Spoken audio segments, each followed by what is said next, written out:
नमस्कार साथियों, स्वागत है आपका हमारे नई वीडियो में। आज हम बात करने जा रहे हैं इंडियन पॉलिटी के बहुत ही इंपॉर्टेंट क्वेश्चन को, जो हर एक एग्जाम में पूछे गए हैं। ये जो क्वेश्चन है ये सब विगत वर्ष के क्वेश्चन है। ठीक, चलिए इसको जान लेते हैं क्योंकि सब इंपॉर्टेंट क्वेश्चन भी है। पहला क्वेश्चन है कि सर्वोच्च न्यायालय की स्थापना कैसे की गई थी। आपके पास ऑप्शन है संसद के अधिनियम द्वारा, संविधान द्वारा, भारत सरकार अधिनियम 1935 के अंतर्गत, या राष्ट्रपति के आदेश द्वारा। देखिए, सर्वप्रथम सुप्रीम कोर्ट की स्थापना भारत सरकार अधिनियम 1935 के अंतर्गत की गई थी। ठीक, आप लोगों को जो क्वेश्चन आएगा वो लोग कमेंट में बता दीजिएगा, जो नहीं आएगा तो आप लोग उसके लिए वीडियो को लाइक करके चैनल को सब्सक्राइब जरूर कर दीजिएगा, क्योंकि इससे बहुत क्वेश्चन जो अभी आपको नहीं आते लेकिन हमारे चैनल पे आपको क्वेश्चन जरूर आएंगे। ठीक, चलिए स्टार्ट करते हैं। दूसरा क्वेश्चन है कि किस केंद्र शासित प्रदेश का अपना उच्च न्यायालय है। तो दिल्ली का अपना एक उच्च न्यायालय है। ठीक, नेक्स्ट क्वेश्चन है कि किसी राज्य की विधान परिषद को निम्न के द्वारा समाप्त या गठित किया जा सकता है। देखिए, किसी राज्य की जो विधान परिषद है उसको किसके द्वारा समाप्त या उनका गठन किया जा सकता है। ठीक, देखिए, किसी भी राज्य की विधान परिषद को संबंधित राज्य की विधानसभा द्वारा, ठीक, इस संदर्भ में प्रस्ताव पारित करने पर सांसद द्वारा किया जा सकता है। ठीक, अगर किसी उस राज्य की विधानसभा ने इस संबंध पर कोई प्रस्ताव पारित किया संसद पर, तो उसके द्वारा इसका गठन या समाप्त किया जा सकता है। ठीक, नेक्स्ट क्वेश्चन है चौथा कि यदि उच्चतम न्यायालय राष्ट्रपति चुनाव को अमान्य करार देकर शून्य घोषित कर दे। ठीक, राष्ट्रपति के चुनाव को अमान्य करार देकर शून्य घोषित कर दे तो निर्वाचन के बाद और ऐसी घोषणा के मध्य राष्ट्रपति द्वारा किया गया कार्य क्या होगा। ठीक है, अगर उच्चतम न्यायालय राष्ट्रपति का जो चुनाव है उसको अमान्य घोषित कर दे तो इसमें क्या होगा, तो जो इसके पहले का चुनाव से पहले का जो राष्ट्रपति होगा वो मान्य होगा। ठीक, तो उसके द्वारा विधि किए गए सभी विधि मान्य होंगे। ठीक, क्योंकि अभी नया चुनाव हुआ नहीं है तो आप लोग जो पहले का राष्ट्रपति है वही राष्ट्रपति अभी तक मान्य होगा, तो उसी का जो विधि होगा वही मान्य होगा। पांचवा क्वेश्चन है कि जनहित याचिका को किस जनहित के संदर्भ में दायर किया जाता है। तो संविधान के प्रावधान के उल्लंघन से हुई जनहित के द्वारा जनहित याचिका को जारी किया जाता है। नेक्स्ट क्वेश्चन है छठवां, न्यायिक समीक्षा की प्रक्रिया में कौन से कथन सम्मिलित है। देखिए, आपके पास तीन कथन है। पहला कथन, न्यायपालिका की समीक्षा द्वारा कार्यपालिका मामलों पर अपने विचार प्रकट करने के लिए उसे न्यायपालिका के पास भेजती है। ठीक, आपको बताना है कि न्यायिक समीक्षा की प्रक्रिया में कौन से कथन सम्मिलित हैं। देखिए, न्यायिक समीक्षा में कार्यपालिका में व्यवस्था पर संबंधित विषयों की संवैधानिक वैधता को परखने के लिए न्यायपालिका द्वारा उनकी जांच करना। ठीक, यही एक मान्य है, बाकी कोई इसमें सही नहीं है। ठीक, बाकी कोई इसमें सही नहीं है, तो इसका आंसर हो जाएगा केवल तीन। ठीक, नेक्स्ट क्वेश्चन है कि राज्य विधान परिषद का कितना अंश राज्यपाल साहित्य, कला, विज्ञान, सहकारी आंदोलन व सामाजिक सेवा से जुड़े व्यक्तियों के नाम निर्दिष्ट करता है। ठीक, देखिए, राज्य विधान परिषद में जो राज्यपाल होता है वो कितना परसेंट साहित्य, कला, विज्ञान, सहकारी आंदोलन व सामाजिक सेवा से जुड़े व्यक्तियों के नाम करता है, तो 1/6 भाग। ठीक, नेक्स्ट क्वेश्चन है कि सामान्यतः राष्ट्रपति राज्यपाल की नियुक्ति करने से पूर्व मुख्यमंत्री से सलाह करता है या नहीं करता है। देखिए, जब राष्ट्रपति राज्यपाल की नियुक्ति करता है तो क्या उससे पहले वो उस राज्य के मुख्यमंत्री से बात करता है, पूर्व मुख्यमंत्री से सलाह करता है या नहीं करता है। तो ये एक परंपरा है तो उसको बात करना पड़ता है। ठीक, नवा क्वेश्चन है कि निम्नलिखित में से कौन सी शक्ति राष्ट्रपति को प्राप्त है परंतु राज्यपाल को नहीं। ठीक, देखिए, राष्ट्रपति को जो प्राप्त शक्तियाँ हैं वो राजनयिक शक्तियाँ हैं, मृत्युदंड से समाधान की शक्तियाँ हैं, राज्य सरकार के ऊपर वीटो शक्ति लगाना भी राष्ट्रपति के हाथ में है, और सैन्य शक्तियाँ भी राष्ट्रपति में है। तो आपसे पूछ रहा है कि ऐसी कौन सी शक्तियाँ इन चारों में जो राष्ट्रपति को तो प्राप्त है परंतु राज्यपाल को नहीं। देखिए, राज्यपाल को मृत्युदंड से समाधान की शक्ति नहीं प्राप्त है और सैन्य शक्ति नहीं प्राप्त है। ठीक, तो इसका आंसर हो जाएगा दूसरा और चौथा। ठीक, दूसरा चौथा इसमें है नहीं, तो इसका जो सही आंसर हो जाएगा दूसरा चौथा हो जाएगा, ऑप्शन में मेरे है नहीं। ठीक, तो राष्ट्रपति को क्या प्राप्त है और राज्यपाल को नहीं प्राप्त है, मृत्युदंड से समाधान की शक्ति केवल राष्ट्रपति को प्राप्त है और सैन्य शक्ति केवल राष्ट्रपति को प्राप्त है। ठीक, 10वां क्वेश्चन है कि निम्नलिखित में से कौन सी राज्यपाल की विवेकाधीन शक्तियां हैं। आपके पास ऑप्शन की किसी दल की स्पष्ट बहुमत है, नहीं प्राप्त नहीं तो बहुमत है। चलो, ठीक, देखिए, राज्यपाल के पास इतनी क्षमता होती है कि अगर मुख्यमंत्री के लिए कोई बहुमत नहीं है तो वो अपनी इच्छा से मुख्यमंत्री को चुन सकता है। ठीक, ये बात एकदम सही है। दूसरा कि किसी भी समय मंत्रिमंडल को भंग कर दें, कि मंत्रिमंडल को किसी राज्यपाल भंग नहीं कर सकता। ठीक, क्योंकि उसका जो मुखिया होता है वो मुख्यमंत्री होता है। ठीक, तो उसको राज्यपाल तो भंग नहीं कर सकता, तो दूसरा गलत है।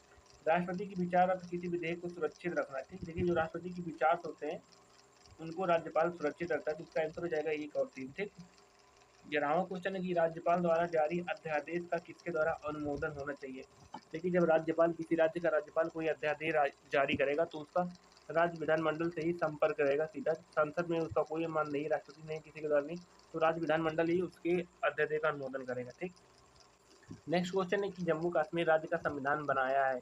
ठीक, जम्मू कश्मीर राज्य का संविधान बनाया, आपके पास ऑप्शन भी है इसमें, उसी संविधान सभा ने जिसने भारत का संविधान बनाया। देखिए, जम्मू पूछ, अच्छा आप समझ में आया कि जम्मू कश्मीर का जो जम्मू कश्मीर राज्य का जो संविधान है वो किसने बनाया है। ठीक, उसको किसने बनाया है, तो राज्य द्वारा स्थापित संविधान सभा ने जम्मू कश्मीर के लिए बनाया। ठीक, जम्मू कश्मीर का जो राज्य का संविधान है वो जम्मू कश्मीर के राज्य द्वारा स्थापित संविधान सभा ने ही बनाया है। ठीक, नेक्स्ट क्वेश्चन है कि राज्य में मंत्रिपरिषद उत्तरदायी होता है। देखिए मंत्रिपरिषद उत्तरदायी होता है किसके प्रति? तो मंत्रिपरिषद तो राज्य विधानमंडल के सदनों के प्रति उसका कोई अस्तित्व ही नहीं रहेगा, संसद के प्रति उसका कोई मतलब नहीं होगा, क्योंकि मंत्रिपरिषद मुख्यमंत्री के अंदर होता है। ठीक, तो राज्यपाल के कुछ नहीं होगा। ठीक, तो विधानसभा के प्रति इसका सही आंसर हो जाएगा। नेक्स्ट क्वेश्चन की राज्य मंत्रिपरिषद का सदस्य होने के लिए एक व्यक्ति को क्या होना चाहिए? ठीक है, अगर राज्य मंत्रिपरिषद का सदस्य होना है तो उसको क्या होना चाहिए? वो 6 माह के भीतर विधानमंडल की सदस्यता प्राप्त कर लेनी चाहिए। ठीक, अगर उसको राज्य मंत्रिपरिषद का सदस्य होना है तो 6 महीने के भीतर विधानमंडल की सदस्यता प्राप्त कर लेनी चाहिए। नेक्स्ट क्वेश्चन है कि भारतीय संविधान में किया गया संशोधन जम्मू कश्मीर पर विस्तारित होता है। देखिए जो भारतीय संविधान में संशोधन होता है वो जम्मू कश्मीर पर किस तरह विस्तार होता है? ठीक, देखिए जम्मू कश्मीर में कोई भी चुनाव के लिए पहले धारा 370 था। ठीक, धारा 370 के अंतर्गत आदेश होता था। ठीक, राष्ट्रपति के अनुच्छेद 370 के अंतर्गत आदेश होता था, तब जाके होता था। लेकिन हाल ही देखिए जो तब से 2019 आया, 2019 में जब से 370 हटा तब से जो भारत का संविधान को जो संशोधन भारत सरकार द्वारा कोई निर्णय होगा उसको जम्मू कश्मीर सरकार को स्वतः ही मानना पड़ रहा है। ठीक, नेक्स्ट क्वेश्चन है कि सरकारिया कमीशन द्वारा संतुष्टि की गई अंतरराज्यीय परिषद का गठन संविधान की किस धारा के अंतर्गत है? तो धारा 263। ठीक, नेक्स्ट क्वेश्चन है कि राज्य विधानसभा बना सकता है। राज्य विधानसभा क्या बना सकता है? राज्य सूची के विषयों पर कोई भी नियम बना सकता है। ठीक, और संघ सूची राज्य आपके पास ऑप्शन है समवर्ती सूची के विषय पर या अवशेष सूची के विषय पर। देखिए जो राज्य विधानसभा है वो बना सकता है क्या क्या? वो बना सकता है कि राज्य सूची के विधेयक पर कोई भी कानून बना सकता है। ठीक, राज्य सूची के विधेयक पर राज्य विधानसभा कानून बना सकता है। संघ सूची तो संघ सरकार बनाती तो उसका उससे कोई लेना देना नहीं है। समवर्ती सूची के विषय पर देखिए समवर्ती सूची को राज्य सरकार भी बनाती है और संघ सरकार भी बनाती है। तो ऐसे में हम कह सकते हैं कि राज्य विधानसभा राज्य सूची को भी बनाएगी और समवर्ती सूची को भी बनाएगी। तो पहला और तीसरा इसका आंसर सही हो जाएगा। ठीक, ऑप्शन इसमें पहला तीसरा कहाँ पर है? पहला तीसरा ऑप्शन डी इसका सही रहेगा। ठीक, 18वां क्वेश्चन है कि निम्न में से किन किन को पद से हटाए जाने की प्रक्रिया समान है? आपसे पूछा कि इन तीनों में किन लोगों को एक ही प्रक्रिया से हटाया जा सकता है। तो आपके पास ऑप्शन है कि सर्वोच्च न्यायालय के न्यायाधीश, मुख्य निर्वाचन आयुक्त या भारत के राष्ट्रपति। देखिए आप सबको पता होगा कि भारत के राष्ट्रपति को हटाने के लिए एक महाभियोग प्रक्रिया होती है, उसको अपनाना पड़ता है। ठीक, और जब बाकी इन लोगों को राष्ट्रपति ही हटा सकता है। ठीक, नेक्स्ट क्वेश्चन है कि सर्वोच्च न्यायालय के किसी न्यायाधीश के पद से हटाया जा सकता है? कब हटाया जा सकता है? ऐसे में हटाया जाता है जब उसके प्रति संसद के दोनों सदनों में एक विशेष बहुमत मतलब एक राष्ट्रपति के लिए उनके खिलाफ।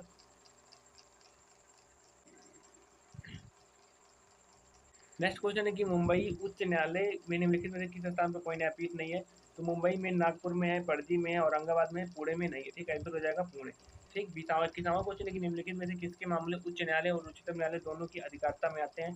देखिए उच्च न्यायालय और उच्चतम न्यायालय में मूल अधिकार के संरक्षण का मामला आता है, बाकी किसी की नहीं आता। ठीक, नेक्स्ट क्वेश्चन है कि 22वां मंत्रिपरिषद को इस्तीफा देना पड़ता है यदि उसके विरुद्ध अविश्वास प्रस्ताव हो जाए। देखिए कहाँ पर अविश्वास होगा? लोकसभा में। अगर लोकसभा में मंत्री के खिलाफ अविश्वास प्रस्ताव होगा तो उसको इस्तीफा देना पड़ता है।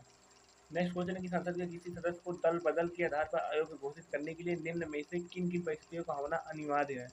तो जो हाँ, पहला ऑप्शन है कि यदि वह स्वेच्छा से राजनीतिक दल की सदस्यता छोड़ सकता है। ठीक, ये भी सही है रहेगा। यदि वह अपने राजनीतिक दल के द्वारा जारी निर्देश के विरुद्ध मतदान करता है, विपक्षी दल को अपना मत करता है, इसका कोई रीजन ही नहीं रहेगा। यदि वह अपने दल के विरुद्ध बयान देता है, ये भी सही है।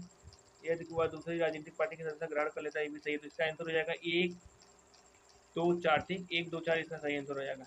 नेक्स्ट क्वेश्चन हो जाएगा वित्तीय विधेयक पर निम्नलिखित कथनों में से कौन से कथन सत्य है? आपके पास ऑप्शन है कि यह धन विधेयक के समान है, ये इसमें केवल लोकसभा में प्रस्तुत किया जा सकता है। ठीक, तो इसका सही आंसर हो जाएगा धन विधेयक के समान नहीं है, बाकी इसका सब सही रहेगा। 2 3 4 इसका आंसर रहेगा।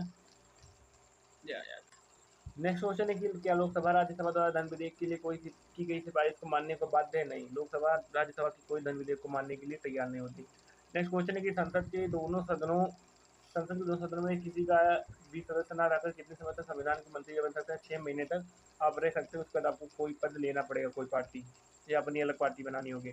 नेक्स्ट क्वेश्चन की भारतीय संसद किस रीति से प्रशासन पर नियंत्रण करती है? तो संसदीय समिति के माध्यम से प्रशासन पर नियंत्रण करती है।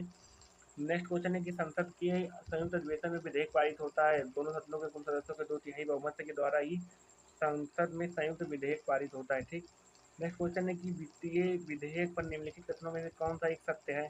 तो यह धन विधेयक के समान है? नहीं, ये तो हो गया है। तो इसका आंसर हो जाएगा 2 3 4। ठीक, पढ़ लीजिएगा ध्यान से, मैं आपको तेजी से बता रहा हूँ क्योंकि मेरी वीडियो बहुत बड़ी हो जा रही है। ठीक, नेक्स्ट क्वेश्चन है कि निम्नलिखित प्रश्नों में से कौन सा एक सही है?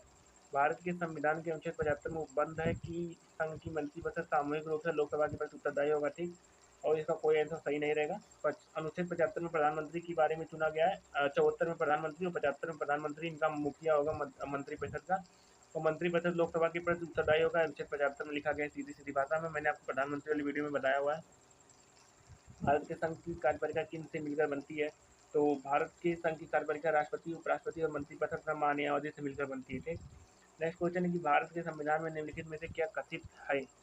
क्या कथित है? तो राष्ट्रपति संसद के किसी भी सदन का सदस्य नहीं होगा, जो ठीक ही है। राष्ट्रपति अभी भी किसी भी संसद के सदस्य नहीं होता। संसद राष्ट्रपति और 2 सदनों से मिलकर बनेगी, ये भी सही है। तो ऑप्शन 1 और 2 इसका सही हो जाएगा। नेक्स्ट क्वेश्चन है कि एक वर्ष में कम से कम कितनी बार संसद की बैठक होना आवश्यक है? तो 6 महीने में 1 बार होना आवश्यक है, तो साल में 2 बार होना आवश्यक ही है। निम्नलिखित घटना पर विचार कीजिए। इसके पास ऑप्शन है कि संघ की कार्यपालिका राष्ट्रपति और प्रधानमंत्री के शीर्ष नेतृत्व में मंत्रिपरिषद से मिलकर बनी होती है, ठीक? ये तो सही है, ठीक? संघ की कार्यपालिका राष्ट्रपति और प्रधानमंत्री के नेतृत्व में बनती है, ठीक? नेक्स्ट है राष्ट्रपति उपराष्ट्रपति को संबोधित कर अपने हस्ताक्षर सहित लेख द्वारा अपना प्रत्याग ग्रहण कर सकता है, तो सही है, ठीक? संघ की कार्यकारी शक्ति प्रधानमंत्री में नहीं होती, ये भी सही है। तो मतलब इसका ये सब तीनों सही रहेगा, ठीक? तो ये थे 35 क्वेश्चन, ठीक? आई होप आप समझ गए होंगे। तो वीडियो को लाइक करके चैनल को सब्सक्राइब जरूर कर लीजिएगा। वीडियो थोड़ा आपको वैसा मिलेगा, लेकिन वीडियो बहुत ही इंपॉर्टेंट वीडियो मैं आप लोग को बताता हूँ। तो वीडियो को लाइक करके चैनल को सब्सक्राइब जरूर कर लीजिए।